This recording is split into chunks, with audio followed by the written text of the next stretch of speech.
There's a debate over whether annual health exams are necessary, but according to the CDC, they most definitely are. If you don't get that exam, then it's even more important that you know the state of your health through blood tests. But what should you be checking for? We put together this short video quiz to test your knowledge of the different elements that go into a wellness panel. Let's start with that New Year's resolution.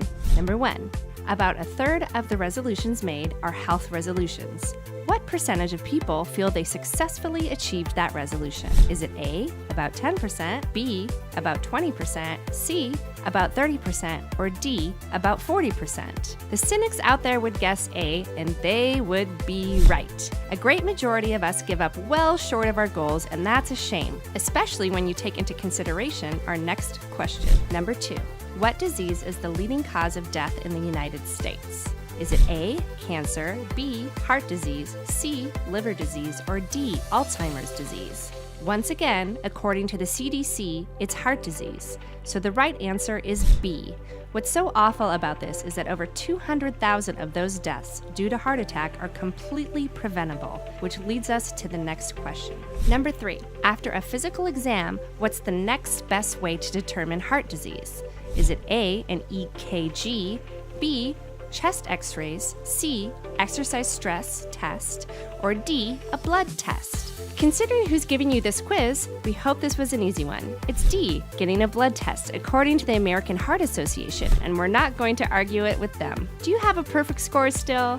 Let's ramp up the difficulty level a bit then. Number 4, what disease is known as the silent epidemic? Do you think it's A, hepatitis C, B, heart disease, C, type 2 diabetes, or D, kidney disease?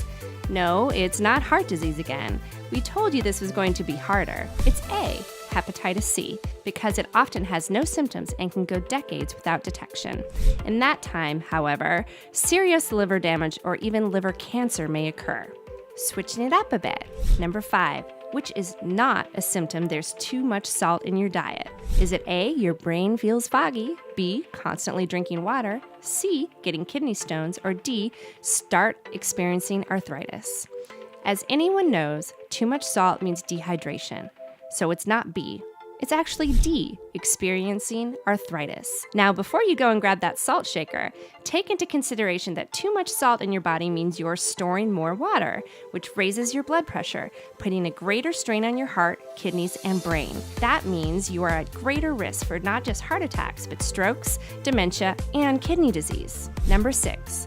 What is the leading cause of kidney failure in the United States? Do you think it's A, high blood pressure, B, diabetes, C, urinary tract infections, or D, part of a hereditary defect? If you guessed A as a result of the last question, you are incorrect. The American Kidney Fund finds that B, diabetes, is the actual leading cause. This is especially bad news to the people who are a part of the final question of this quiz. Number 7. In 2014, how many Americans are estimated to have diabetes and not know it? Is it A, about 4 million, B, about 6 million, C, about 8 million, or D, about 10 million? A study in the Annals of the Internal Medicine found that the answer is C. A little more than 8 million people have diabetes, but are completely unaware. This isn't because of a lack of healthcare. 84.5% of the people in the study had a healthcare provider, and 66.5% went to the doctor at least twice a year. The researchers found that a major concern was whether diabetes testing would be covered by their insurance. Fortunately, our baseline wellness test is extremely affordable. So, that's it. How did you do? Let us know in the comments or on our Facebook and Twitter pages. Until next time.